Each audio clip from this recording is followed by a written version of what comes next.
피고인은 소개를 시켜줬죠. 이남석으로 하여금 자신의 소개로 윤우진에게 연락하도록 하였다 봄이 타당합니다. 혹시 이남석 변호사를 윤우진 씨한테 소개를 시켜주셨나요? 소개를 시켜줬죠. 내가 얘기해줄게. 제가 휴대폰을 항상 갖고 다니는 거니까 심심할 때마다 들었어요. 추억의 플레이리스트처럼 우리가 아이유 듣듯이 김광석 노래 듣듯이 그러니까 이 뇌물을 나눠 쓴 사람들이 검찰, 경찰, 간부들도 수두룩한데 제가 그때 이제 한 명은 제 이름을 공개했죠. 전 KBS 사장. 윤석열만 녹음 파일 있을까? 그 폴더에 한상지 플레이리스트. 유력한 대선 후보군 중에 한 명 것도 있더라고요. 그거 한번 까자고 이제 설득. 네. 윤석열의 허위사실 공표 사건 어제 1심 선고가 있었는데 이 사건은요 진짜 여러 의미를 담고 있는 매우 중요한 사건이야. 네. 그냥 뭐 국민의힘이 400억 토해내는 문제 거기서 끝나는 게 아니야. 이게 굉장히 의미가 커. 예. 첫째는 선거에 영향을 끼친 거짓말 사건이기도 하고 국민의힘이 400억을 토해내야 되는 사건이기도 하고 그리고 검찰의 유착 사건. 검찰끼리 지들끼리의 유착 문제. 예. 그리고 언론의 검찰 비호 문제. 그리고 진영 논리. 요게 문제가 다 들어가 있어. 다 있네요. 진영 진짜. 논리까지. 예.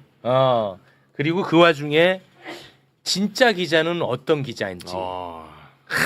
이 한 사건에 지금 다 들어가 있습니다. 네. 안녕하세요. 네, 안녕하세요. 네, 어제 이어서 나오셔서 대단히 고맙습니다. 우리 변호사님은 진짜 예리하고 똑똑하신 것 같아. 네, 아니, 야, 어제 그거 정확하게 짚어냈잖아. 뭉툭하고 뚱뚱한데요. 예, 예. 너무 억울해하지 마시고. 네. 예리합니다. 네, 감사합니다. 진짜 예리하신 것 같아요. 예. 자, 그리고 어쩔 도리가 없다. 이제는 이분의 동상은 만들어야 돼. 이제는 방법이 없어. 한상진 기자 박수로 맞이합니다. 이거는 방법이 없어. 우리 입장에서도 동상을 만들어야 돼. 어떻게 일생 윤석열 특만 추적하냐고. 대단하시죠. 판사도 놀라더라. 판사도 놀래. 대단합니다. 본인의 그 집요함으로 뭐 윤석열 처벌받는 거야? 처벌받는 건데 국민의힘이 400억을 토해내야 됩니다. 근데 저는 사실 여기 이제 몇 번 나왔는데 나올 때마다 윤석열 씨의 명예를 훼손한 피고인 자격으로 이렇게 조금 위축돼서 나왔는데 오늘은 약간 제가 승진한 것 같은 승진이 아니에요. 이제 그런 방법이 느낌을 좀 없어. 받습니다. 제가. 이 방법이 없어. 최소한 뉴스타파 앞에라도 동상 세워야 된다. 지금 그런 생각을 한번 해봅니다. 네. 이분은 흉상 정도랍니다. 네. 한상진에 비하면 약간 반쯤이야. 한상진이 너무 세. 반토막이구나 이거는. 흉상으로 갑니다. 봉지욱 기자 박수로 모시겠습니다. 안녕하세요. 아니 뭐 사실은 저는 유죄 나올 거라고 확신을 했고 한상진 기자한테도 제가 얘기를 했어요. 대한민국에서 기자로 살면서 대통령 한 명을 삭제시키는 거는 진짜 역사에 남을 일이고 이거는 언론 역사에 남을 일이잖아요. 예. 근데 이제 4번 자료를 보시면 시작부터 자료. 내가 이거 뭐 잠깐만 요거만 쑥 들어가요? 4번 자료를 보시면 매봉쇼에서는 뭐야 매봉쇼 정확하게 예측보도? 다 예측을 해서 다 맞췄습니다. 예, 윤석열 80.9%. 징역 1년 6월 집행유예 나오고 오세훈 좀 낮았잖아요. 62.2%. 요새 이러고 다니시는구나. 이게 이 의미가 있다. 이 의미 있죠. 의미 있어. 이게 수학적으로 분석한 거기 때문에 다 맞았다. 이게 뭐야 이게. AI로만. 이렇게 해주면 또 혹해서 보러 들어오죠. 혹해가지고. 이 정도면 그냥 유튜버 다 됐다. 많이 힘들어요. 예, 아무튼 뭐 축하드리고요. 정확하게 맞추셨기 때문에 정말 많은 의미를 담고 있다. 제가 이렇게 표현을 했는데 사건에 들어가기 앞서 어제 선고에 들어가기 앞서 제가 이렇게 성격 규정한 거에 대해서는 우리 위인 선생님께서는 동의하십니까? 제가 여러 가지 의미를 나열하지 않았습니까? 아니, 제가 그 윤석열 명예훼손 사건으로 나왔을 때도 제가 매번 드리는 말씀인데 제가 백날 떠드는 것보다 최후 앵커가 딱 정리해 주시는 게 훨씬 더 깔끔한 거고 오늘도 뭐 저는 사실은 그렇게 대단한 의미가 있는 사건으로 제가 생각을 안 해봤는데 말씀 듣다 보니까 굉장히 의미가 있는 의미를 여기서 여기 찾아가야 돼. 맞죠? 몰랐습니다. 듣고 보니까 맞긴 진짜 하죠. 의미가 큰 사건. 그렇지. 듣고 보니까 나는 막 억지를 부리는 게 아니에요. 맞아요. 예. 듣고 보니 그렇잖아. 선거에 영향 끼쳤어. 심지어 선거의 결과를 뒤바꿨어. 네, 그렇죠. 0.73 차로 뒤바꾼 사건이야. 근데 어제 이렇게 중요한 사건이라서 어제 저희도 라이브 방송 독한 기자 키는 했는데 얘기를 들어보니까 법정에서 이제 나오는데 지상파 종편 카메라가 쫙 한 8, 9대가 쫙 있는 거예요. 법정 이렇게. 근데 한상진, 김용진이 걸어 나오더라고. 뉴스타파 기자. 그래서 저는 그 생방송을 딱 봤으니까 아 한상진 선배 오늘 지상파 뉴스에 나오겠다. 아무도 안 잡아요. 아무도 안 잡고. 한상진은 아무도 안 잡아? 윤석열의 변호인의 인터뷰를 하더라고요. 아니 근데 그렇게 언급이 지상파 많이 정도. 됐는데. 그러니까 이게 얼마나 기가 막힌 일이에요. 아니 저는 이제 네. 듣보잡이니까. 뭘 조용히 듣보잡이야. 조용히- 어제는 윤석열 이름보다 한상진 이름이 더 많이 났어요. 왜냐면 윤석열은 피고인으로 명명돼가지고 한상진. 아, 그러니까. 한상진이었어요. 네. 아, 부끄럽습니다. 아 진짜 그랬어요. 그랬죠. 어제 그래서 그 보시면 MBC나 이거 보시면 예. 윤석열 변호인이 인터뷰하면서 양심이 없는 판결이라고. 음. 예, 판사한테 양심이 없다고 그렇게 그래요. 얘기를 하는데 그 뒤에 지나가더라고요. 참 언론 정말 안타깝습니다. 자, 어제 재판 일단 빠르게 좀 살펴보도록 하겠습니다. 윤석열은 허위 사실을 공표한 혐의로 1심에서 징역 1년 6개월 선고를 받았습니다. 예. 자, 특검이 윤석열의 발언 중 거짓말로 본 거 다시 한번 좀 소개를 해주시겠습니까? 두 가지인데요. 첫 번째는 윤우진 전 용산세무서장에게 변호사를 소개한 사실이 없다라고 이야기한 거.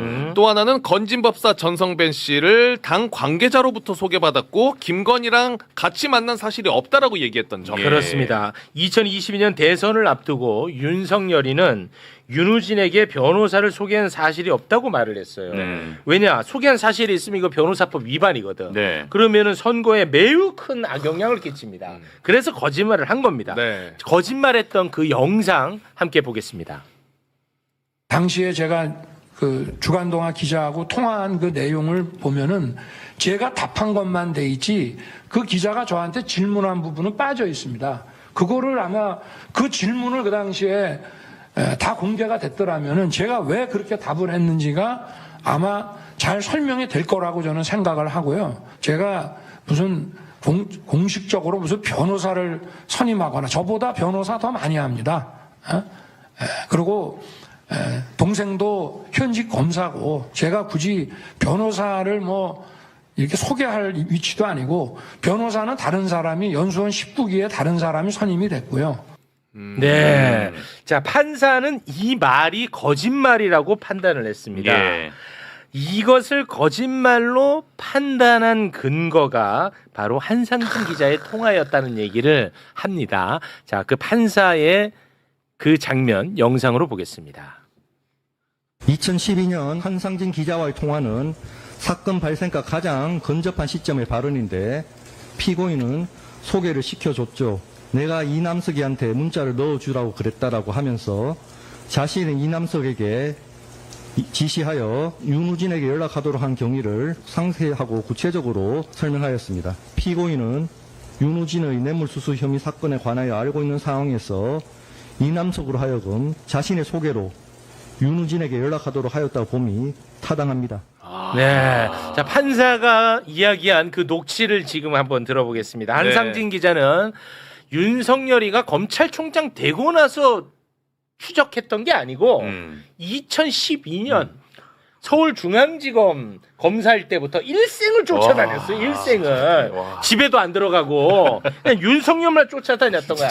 그러다가 이 기가 막힌 녹취를 만들어낸 거죠. 와, 인터뷰를 통해서. 예. 그 기가 막힌 전화통화 녹취 함께 듣겠습니다.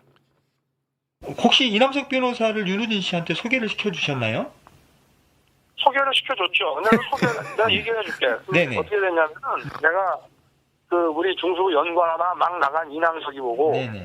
예. 일단 네가 지금 예. 배진이한테는 얘기하지 말고 네.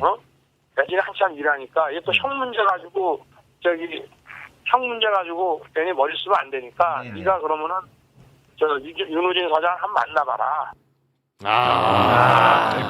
자, 그러면 이제 우리는 한상진 기자님한테 물어보고 싶은 게 생깁니다. 네. 도대체 왜 이렇게까지 따라다녔던 거냐? 그리고 이 녹취는 왜 이거를 갖게 된 거냐? 궁금해요. 이게 이제 궁금할 수 예. 있어. 그거를 답을 좀 해주시면 좋을 것 같습니다. 아니, 사실은 이제 제가 이 사건이 시작된 게 2012년이잖아요. 네. 사실은 그때 제 주된 관심사는 윤석열 씨가 아니었고 윤석열은 사실은 곁다리 같은 애고 사실은 이 사건의 핵심이 예. 윤우진이라는 당시 용산 세무서장이 너무나 많은 범죄 의혹이 있었어요. 그러니까 뇌물도 뭐 곳곳에서 받아서 그 뇌물을 검찰 간부, 경찰 간부, 심지어는 언론인들하고 나눠 썼다라는 의혹이 막 번져 있었고 서울청 광수대에서 수사를 하고 있었고 서울청 범죄정보과에서 범죄 정보를 수집해서 토스에서 수사가 진행이 되는데 언론들이 아무도 기사를 쓰지 않아요.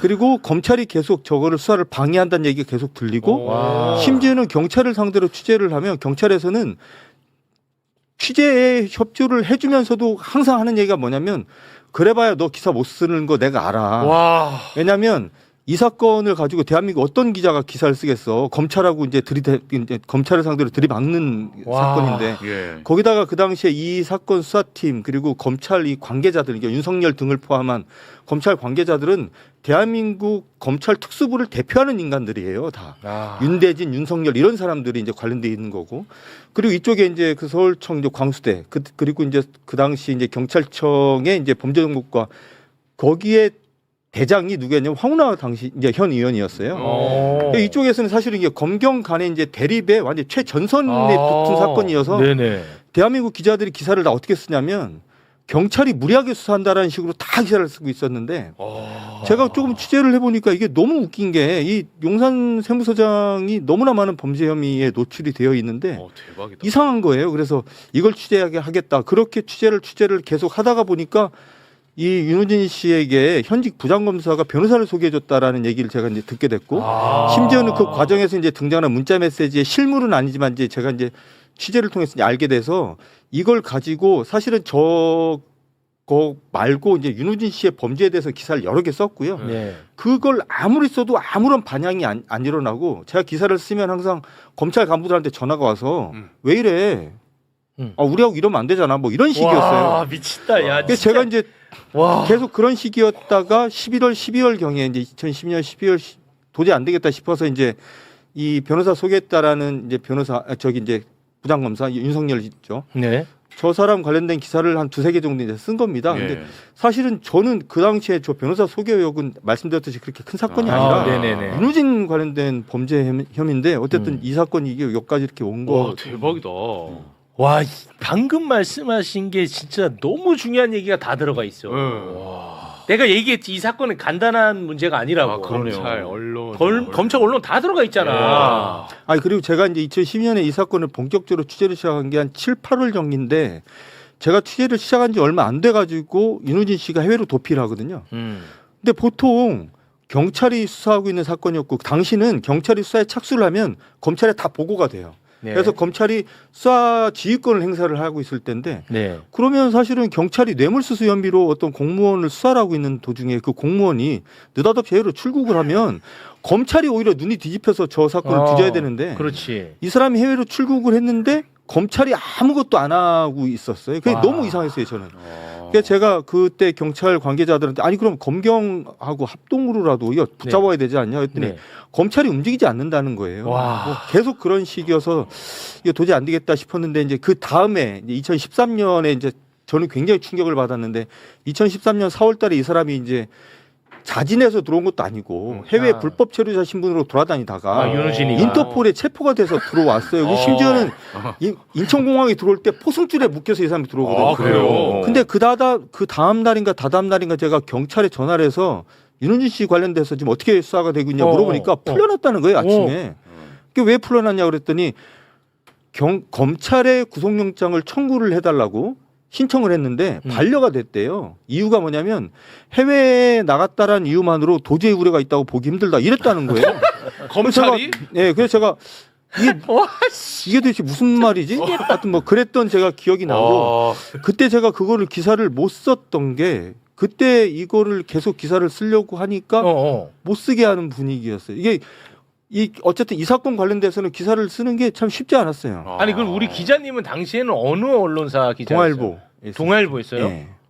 하여튼 뭐 쉽지 않은 상황이었고 그래서 제가 그때 이게 도저히 돌파가 안 되는 사건이어서 이게 도대체 어떻게 이런 일이 벌어지나 뭐 하여튼 그 고민하다가 이 사건이 이대로는 안 끝날 것 같다는 생각이 들어서 그때 제가 이제 처음으로 했었던 일이 제 휴대폰에 이 사건 관련돼서 그동안 취재했던 것들 자료들 다 모아서 폴더 하나 만들어서 휴대폰에 심었어요. 와, 그래서 이게 오늘날까지 갖고 있어요. 그래서 제가 이제 와, 휴대폰을 대단하다. 바꿀 때마다 그 폴더를 계속 옮겨다면서 내 이 사건에 잊지 않겠다고 생각했는데 근데 그랬던 사람이 검찰총장 후보자가 됐어. 그럼 그게 생각이 났어? 아니 생각이 난 게 아니라 네.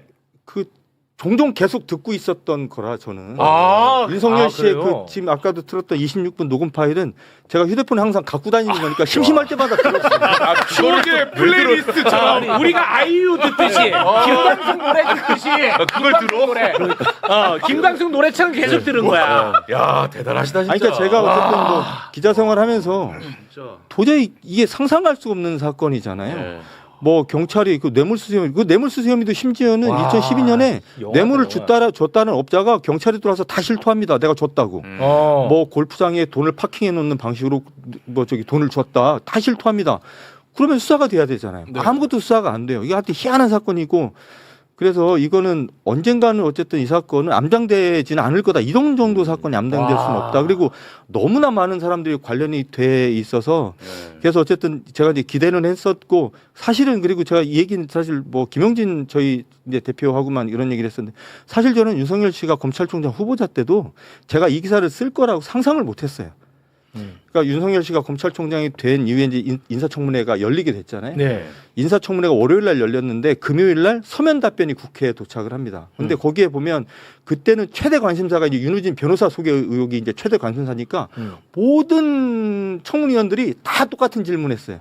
근데 윤석열 씨가 뭐라고 답변할지 저는 그러니까 저하고 분명히 통화를 한 게 있으니까 네. 최소한 변호사 소개 의혹은 인정하고 뭐 부적절했던 것 같다. 이러면 그냥 끝날 문제였거든요. 그때 경찰에서도 이 사건은 뭐 잘 돼봐야 과태료 70만 원 이렇게 얘기했던 사건이에요. 그러니까 변호사 소개한 게 인정이 돼봐야 과태료 70만 원 정도였으니까.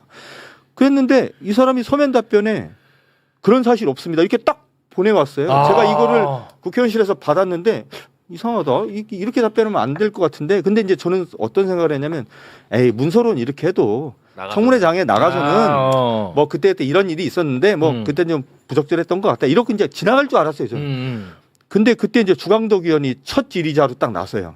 첫 질의자로 나서서 청문회 시작이 되자마자 첫 질문이 뭐였냐면 윤우진 씨에게 변호사를 소개해 준 사실이 있나요? 이게 질문이에요. 이게 첫 질문이야. 그게 첫 질문이었어요. 저하고 똑같은 질문하는데 윤석열 씨가 바로 그런 사실 없습니다. 하고 딱 이렇게 뒤로 딱 제 몸을 빼는 모습이 그걸 보는 순간에 제가 너무 당황을 해가지고 그때 저희 뉴스타파 대표였던 김용진 대표한테 찾아가서 이건 아니지 안 될 것 않느냐. 같다. 이건 좀 아닌 것 같다. 이게 뭐 윤석열이 뭐 검찰 개혁의 화신이고 뭐를 다 떠나서 문재인 정부가 뭐 결정한 검찰총장 후보자인 걸 다 떠나서 이건 좀 아닌 것 같다. 이건 기사를 써야 되겠다. 그랬더니 김용진 대표가 음악 대신 듣던 녹음이 있는데 그러니까 김용진 대표가 아니 뭐 첫 질문이라 당황해서 그랬을 수 있으니까 질문 몇 개 더 들어보자 이러더라고요. 그래서 한 시간 다 더 들었어요. 근데 계속 첨예한 시작하자마자 한 30분 동안 그 질문밖에 안 나왔거든요, 윤우진. 네. 근데 그런 사실 없습니다. 그런 사실 없습니다. 내가 변호사를 소개해줄 아무런 이유가 없습니다. 난 이 사건에 아무렇게든 개입한 사실 없습니다. 이런 답변을 반복하는 걸 보고 뭐 1초도 고민 안 하고 김용진 대표하고 저하고 쓰자. 뭐 이거 기사 쓰면 하고 시끄럽게 됐겠지만 뭐 그러거나 저러거나 이거는 시민들에게 알려야 될 사안이니까 무조건 쓰자. 그렇게 해서 이제 바로 그날 그래서 오전 한 10시, 11시 그때부터 이제 이 제작이 시작이 됐던 거예요. 그리고 이제 그 보도가 나갔습니다. 녹취까지 같이 나갔습니다. 그러자 당시 문재인 정부 지지하셨던 분들이 뉴스타파 쓰레기, 이 반문 채널 구독을 다 취소하고요. 후원 다 끊고요. 저 반문 난리가 났습니다. 이거는 저는 굉장히 저한테 많은 교훈을 준 사건이에요. 저한테는 진짜 그러니까 저한테 정말 큰 사건입니다. 개인적으로는. 자, 그러면은 훗날 진실이 밝혀지면 뉴스타파가 혼난 만큼 다시 신뢰를 얻고 덕을 받고 신뢰를 그렇죠. 다시 회복하냐? 회복하고. 그게 또 아니야. 그렇죠. 그렇게 안 그거는 되죠. 영화에서나 가능한 일이야. 와, 어떻게 보셨습니까? 이 과정. 저 지금 그 매불쇼 그냥 시청자처럼 계속 보고 있어요. 와, 이 너무 영화야, 지금 스토리를 쭉 들으면서 예. 이게 사실 2012년 사건을 가지고 있다는 게 너무 놀랍잖아요.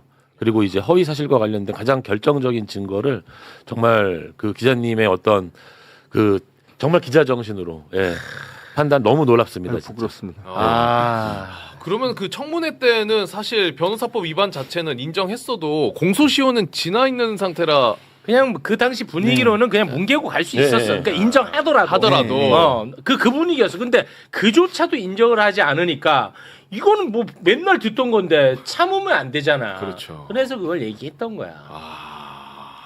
영화 같다. 진짜. 영화다. 근데 여기서 끝나는 게 아니고 영화야. 2023년 9월에 수사가 들어오잖아요. 검찰을 동원해서. 자기 윤석열 명예훼손 사건. 뉴스타파. 그러니까 이게 쭉 이어지는 거예요. 나중에 이어지는 거예요. 복수를 했는데 우리가 이제 당했는데 지금 한상진이 다시 복수한 거지. 와, 이건 진짜 영화네. 지금 그러니까 계속 반전에 반전을 거듭하고 있는데.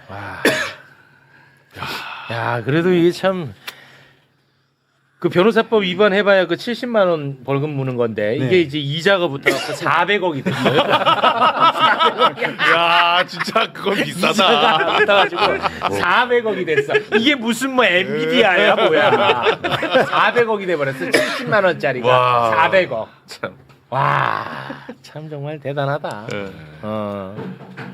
근데 이 스토리는 그 12년도부터의 이 과정이 너무 쉽고 이해가 쏙쏙 되는데 모르시는 분들도 좀 많으실 수도 있을 것 같아서 많이 알려줬으면 많이 좋겠어요. 알려줘야 진짜. 돼. 이거는 정말 많은 교훈을 담고 있는 사건이에요. 그러니까 어제 방송사가 단 한 곳도 인터뷰를 안 뒤에 있는데. 뒤에 있는데. 이 얘기를 들었어야 되거든. 그래서 그걸 보다 못한 김용진 기자가 자기의 휴대전화로 인터뷰를 했다고. 자기들끼리. 자기들끼리. 아까 그 대표 서로 자기들끼리 인터뷰를 한 다음에 보니까 혼자서 압수수색 2 영화를 제작하고 있더라고. 혼자. 대표님이. 우린 몰라요. 혼자서 어제도 그걸 제작해서 자기 핸드폰으로 찍은 거를 영화에 넣겠다고 지금. 그런 상황. 근데 그 김영진 그 대표가 그 어제 기분이 좀 안 좋으셨던 게 이 기사를 쓴 거는 한상진 기자인 거는 많은 사람들이 얘기를 하는데 왜 이 기사의 데스킹을 내가 봤다는 얘기는 아무도 얘기를 안 하냐. 이것도 매우 중요하다. 뭐. 참그 어르신 그 좀 왜 그러세요? 기가 막힙니다. 네. 그런 일이 있었던 거야. 그런 일이 이제 됐죠. 진짜 이해가 다 됐습니다. 그렇습니다. 건진 관련한 거짓말도 있는데 요거는 뭐 그냥 거짓말 한 걸로만 알고 계시면 될 것 같아요. 그것만 볼까? 그 조순표 판사가 윤석열 김건희 부부가 건진 법사와 어떻게 인연을 맺었고 법당은 또 어떻게 생겼고 그런 것들을 아주 자세하게 설명을 하거든요. 그것만 좀 같이 한번 좀 보고 가도록 하겠습니다. 자, 그 대목 영상으로 함께 보겠습니다. 특히 피고인이 2013년 12월경부터 배우자 김건희를 통하여 정선배를 알게 되어 자신의 검찰 내 징계 및 자천 상황에 관한 조언을 받았고, 김건희는 2016년 말 윤석열의 특검 파견 무력과 2020년 추미애와의 갈등 국면에서도 전성배로부터 관련 언급을 들어온 점, 피고인은 배우자 김건희와 함께 전성배가 운영하는 법당에 가거나 피고인의 주거지에서 전성배를 만난 사실을 피고인 스스로도 이 법정에서 인정하고 있는 점 등을 종합하면 피고인은 전성배를 선거 과정에서 처음 소개받은 것이 아니라 2013년경부터 이미 알고 지속적으로 교류하여 왔고, 그 교류에는 배우자 김건희도 함께 하였던 사실이 인정됩니다. 전성배가 운영하는 일광사는 일반인이 통상 생각하는 정식 사찰의 모습이 아닌 단독 주택 2층에 위치하고 있고, 전성배는 배우자가 있는 사람이며 부처님 상이 아니라 자신의 돌아가신 어머니의 상을 모신 방에서 방문객에게 돈을 받고 점을 봐주었습니다. 김건희는 이준수로부터 전성배를 점술적 성격을 전제로 한 인물로 소개받았고, 전성배가 실제로 한 언급 역시 인물의 운세나 관계의 기륭을 논하는 것으로 일반인이 생각하는 불교적 조언과는 성격을 달리합니다. 네가 무슨 스님이냐 전성배가 자세하게 이준수를 통해서 소개받았다는 얘기까지 자세하게 이야기를 했습니다. 아니, 본인도 인정을 했다며요. 법정에서. 윤석열 본인이 그러니까. 옛날에 만들 수 있다. 맞아요. 자백한 거잖아요. 자백을 다 했었어. 국민의힘 뽀개버린다고 공약을 했던 거니까 공약을 좀 지킨 것 같습니다. 우리 기자님에 대해서 지금 질문하는 분들이 굉장히 많은데 그래서 그 윤우진은 어떻게 됐냐고 많이 물어보네요. 이게 좀 설명이 조금 필요한데 2015년에 윤우진 씨의 뇌물 사건에 대해서 검찰이 무혐의 처분을 해버려요. 그러니까 2013년에 이 사람이 붙잡혀서 들어왔는데 경찰이 추가 수사를 거쳐서 검찰에 송치를 합니다. 제가 단언컨대 저는 검찰의 수사 결과가 담겨있는 의견서를 제가 본 사람이기 때문에 너무 수사를 잘했습니다. 경찰이. 근데 검찰에 이걸 넘겼는데 검찰이 이걸 1년 반 정도 들고 있다가 아무런 이유가 없고 증거가 불충분하다고 그냥 무혐의 처분해서 사건이 이제 암장이 됩니다. 그랬다가 2020년 말에 당시 추미애 법무부 장관이 수사 지휘권을 발동을 하면서 윤석열 씨 본인과 가족 관련된 5개 사건에 대해서는 검찰총장 윤석열은 손을 떼라. 이렇게 수사 지휘권을 발동을 하는데 그 중에 하나가 윤우진 사건이 들어가 있었고 그래서 검찰이 다시 이제 재수사에 들어가는데 또 수사를 한 6개월 정도 안 합니다. 그러다가 6개월 그 수사를 안 하고 이제 있다가 그 2021년 여름쯤에 윤석열 씨가 대선 후보 출마를 선언하기 며칠 전인가? 제가 이제 또 연속 보도를 시작을 합니다. 윤우진 씨의 여타 범죄에 대해서 제가 이제 취재를 해서 이제 보도를 하기 시작하는데 윤우진 씨가 어쨌든 세무 공무원 출신인데 온갖 곳에 다니면서 사람들을 이제 돈을 이제 갈취하고 사기치고 이런 것들이 좀 있어서 그 피해자들을 취재해서 제가 이제 기사를 쓰기 시작하는데 제가 이제 보도가 시작이 되니까 이 사람이 자기한테 피해를 받은 사람을 찾아가서 현금으로 1억 1,000만 원을 주면서 무마를 하는 장면을 제가 이런 장면이 벌어질 거를 예상이 돼서 그 피해자 몸에 몰카를 채워서 내보내서 윤우진 씨가 1억 1,000만 원 수표를 건네는 장면이 몰카에 담겼고 이게 방송이 됐어요. 뉴스타파에서. 됐어요? 이게 방송이 딱 되고 나니까 그때 갑자기 이제 언론들이 다 이거는 이제는 안 되겠다. 그때부터 기사를 쓰기 시작해요. 대한민국 언론들이. 그리고 나서 그 보도가 나오고 다음 주인가 갑자기 검찰에서 발표를 하는데 이 사건은 서울중앙지검 반부패 수사부 특수부에 배당을 해서 수사하게 한다고 그래놓고 한 3, 4개월 만에 수사 결과가 나와서 뇌물 사건 그리고 제가 추가로 취재했던 사기 갈취 사건 이거 2개를 거의 비슷한 시기에 동시다발적으로 기소를 해서 그리고 구속영장 청구해서 윤우진 씨가 이제 구속이 돼요. 그래서 지금 이 뇌물 사건, 본류 사건인 뇌물 사건에서는 1심에서 징역 3년이 나와서 지금 항소심이 진행 중이고 제가 이제 추가로 보도했었던 이제 여타 사건, 사기 사건, 이제 변호사법 위반 사건 이제 정확히 말하면 이 변호사법 위반 사건인데 여기서는 이건 이제 대법원에서 판결이 확정이 돼서 이것도 실형이 나왔습니다. 그래서 지금 윤우진 씨는 아마 지금 항소심 재판 받으러 지금 서울중앙지법에 지금 왔다 갔다 하고 있는 걸로 제가 알고 있고 그 사이에 감옥도 한 1년 갔다 왔고. 지금 현재는 그럼 구속은 안 된 상태고. 올해 2월달까지 감옥에 있다가 나왔는데 되게 재밌는 게 이제 윤석열 씨 공선법 사건 때 이 윤우진 씨가 증인으로 나와야 되잖아요. 증인으로 나와야 되는데 집으로 문서 송달을 보내면 수령을 안 하는 거예요. 그래서 이제 그 특검 쪽에서도 재판부도 이게 도대체 이 사람 어딨냐? 그 왜 저기 이제 문서 송달이 안 되냐? 막 그러니까 윤석열 씨가 이렇게 딱 발언 기회를 얻더니 자기가 구치소에서 듣기로는 내가 있는 구치소에 지금 윤우진 씨 같이 있다고 다 들었다. 윤석열 씨가 그걸 알려줬어요. 법정에서. 그러니까 이제 재판부가 그래요. 그래서 재판부가 확인해 보니까 그때가 4월 달이었는데 올해 2월 말까지 구치소에 있다가 지금은 나간 걸로 확인됐다 그러니까 윤석열 씨가 아니라고. 불과 얼마 전까지 구치소에서 분명히 봤다라는 얘기를 내가 구치소에서 들었다.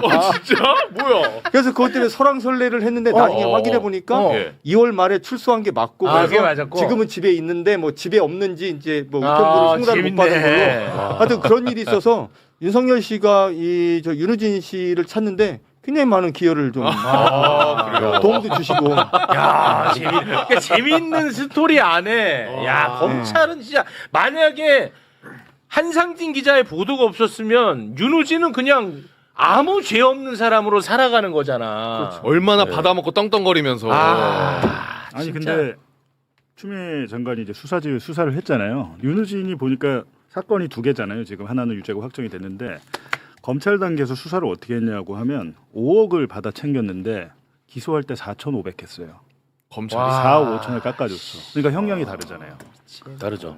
5억 이상이 넘어가야 그러니까. 특정경제가중처벌법이 적용됩니다. 그렇게 한다니까. 이게 검찰은 어떤 정권의 검찰이든 똑같은 거예요, 자기들끼리. 그러니까 그걸 어떻게 견제할지를 그리고 우리가 고민해야 돼. 그 보도 보시면 윤우진 씨가 얘기하는 게 언론인들도 얘기하고 검사들도 얘기하고 그러잖아요. 네. 그럼 그 사실은 그 뇌물을 받아서 같이 그 업자한테 같이 접대받고 한 사람들 다 처벌을 찾아내야 될 거 아니에요? 당연하죠. 안 찾습니다. 이미 이 검찰 개혁. 근데 사실은 제가 이 윤호진 씨의 뇌물 사건, 본류 사건 이제 재판이 딱 시작됐을 때 사실 제 사건이기도 하니까 제가 공판을 들어갔어요. 근데 두 번째인가 공판 들어갔는데 그때 어떤 내용이 진행이 됐냐면 윤호진 씨가 그렇게 받은 뇌물을 같이 나눠 쓴 언론인들에 대한 얘기가 공판에서 현출이 됐는데 네. 그날 그 법정에 기자가 저밖에 없었어요. 그러니까 제가 이제 손으로 받아 적었는데 이건 제가 아직도 기사를 안 썼고 지금도 들고 있는데 그날 이름이 등장한 기자가 한 11, 2명 정도 됐는데 실명으로. 예, 실명으로. 그래서 이제 심지어는 골프 부킹한 내역이 압수수색에서 발견된 게 뭐 현출이 되고 하여튼 엄청 재밌었는데 기자들이 좀 봤으면 좋았겠다 싶었는데 저는 어쨌든 제가 그때 메모를 다 했죠. 네.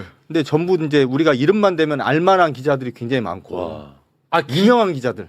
유명한 기자라고? 그러니까 예를 들어 방송국에 나중에 사장이 됐거나 뭐 이런 사람들.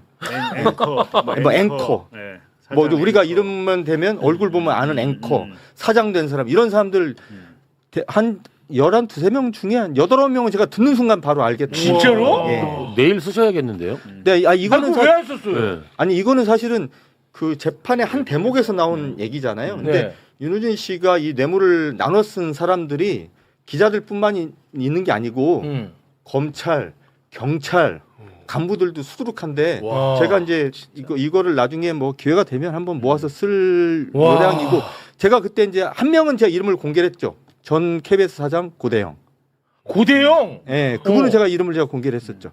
예. 그 사람은 심지어는 나중에 KBS에서 나온 뒤에 사무실을 얻었는데 아마 고대영 씨 사무실 비용을 아마 윤호진 씨가 됐나? 진짜 취재한 다음에 어지럽지마다. 7년 후에 2012년에 녹음 파일 2019년에 까잖아요. 이거 한 4년 후에 하겠죠. 월드컵 시스템이 아니 그리고 재밌는 게 네, 월드컵 시스템. 보세요. 윤석열만 녹음 파일이 있을까? 다른 것도 한상진 그 폴더에 한상진 플레이리스트. 저희가 독한 기자킨에서 다음 지금 유력한 대선 후보군 중에 한 명 것도 있더라고요. 그 한번 까자고 이제 설득을 그렇게 하는데 지금 백업 진짜 한 10곳에 해놔야 될 것 같은데요. 그렇지. 와 대박이네. 그리고 있기 전에 저희 요즘에 저 봉주 기자하고 저하고 또 김영진 전 뉴스타파 대표하고 매주 수요일 날 독한 기자 킨 하는데 그것도 좀 많은 분들이 좀 시청해 이미지 한번 주셨으면. 띄워주십시오. 진짜 이미지 또 봉지욱이 줬는데. 언젠가부터 뻔해. 이미지 한번 띄워주십시오. 아니 뻔해 그냥 막 대놓고 해버려. 이미지 한번 띄워주시죠. 띄워주세요. 아니 그러니까 마치 그 본인 제작진인 것처럼 한번 띄워.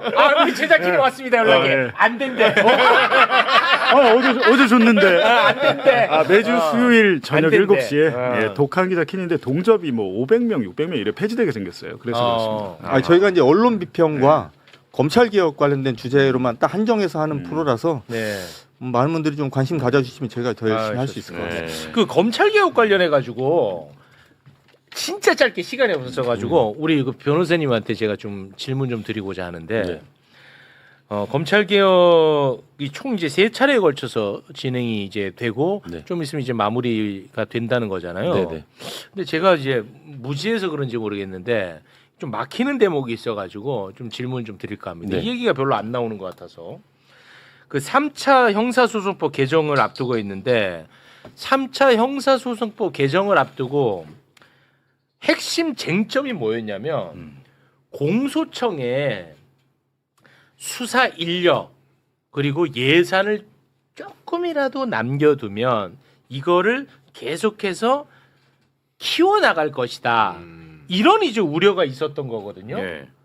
그런데 지금 검찰 개혁 완벽히 됐다고 막 다 박수치는 분위기야. 근데 제가 보니까 7대 범죄에 대한 정권 송치는 하겠다는 거잖아요. 네, 그게 굉장히 저도 아쉬워요. 아니 이게 제가 질문까지 드리고 그러면은 결국은 이거를 허용하게 된다면 수사 인력과 예산 어느 정도 남겨두는 거거든. 나는 이게 핵심 쟁점으로 나는 받아들여 왔던 사람이거든. 그런데 이거는 고스란히 남는 것 아닌가 하는 의문 하나. 그리고 두 번째 2차 중수청법, 공소청법을 만들 때 당시 핵심 쟁점이 뭐였냐면 공소청과 중수청의 인력이 서로 이렇게 오고 갈 수 있는 인적 교류가 발생하면 결국 중수청은 공소청의 하위 개념으로 전락할 것이다. 예. 라는 게 핵심 쟁점으로 나는 기억하고 네, 있거든. 좀 맞아요. 그러면은 이번에 여기에 수사 인력을 좀 남겨두게 되면 일부분은 여기 갈 거 아니야, 중수청. 그러면 이 중수청에 있었던 사람 어느 정도 시간 지나면 이렇게 서로가 인적 교류가 발생하는 거 아닌가 하는 저는 우려가 있는데 네. 여기에 대해서 설명 부탁드립니다. 네. 일단 그 어떤 수사 제도를 설계할 때 이 제도가 반드시 옳다라는 선언적인 아니, 그런 건 진리는 없고. 없어요. 예, 그런 건 그런 없는데 건 우리가 약속을 했잖아요. 수사와 기소를 분리하기로. 그런데 이게 타협 과정에서 자꾸 사회적 약자 프레임이 등장을 했습니다. 사회적 약자들이 어떻게든 검찰의 보안 수사덕을 봐야 된다. 저는 그게 잘못된 프레임이라고 생각하는 사실 범죄를 나눌 때요.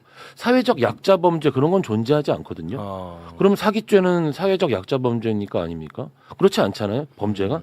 근데 이제 대상자를 사회적 약자로 잡아서 지금 노인, 장애인, 아동 학대, 장애인 학대, 노인 학대, 그리고 성범죄, 가정폭력 이런 것들을 사회적 약자 범죄를 묶어서 정권 송치를 하기로 했어요.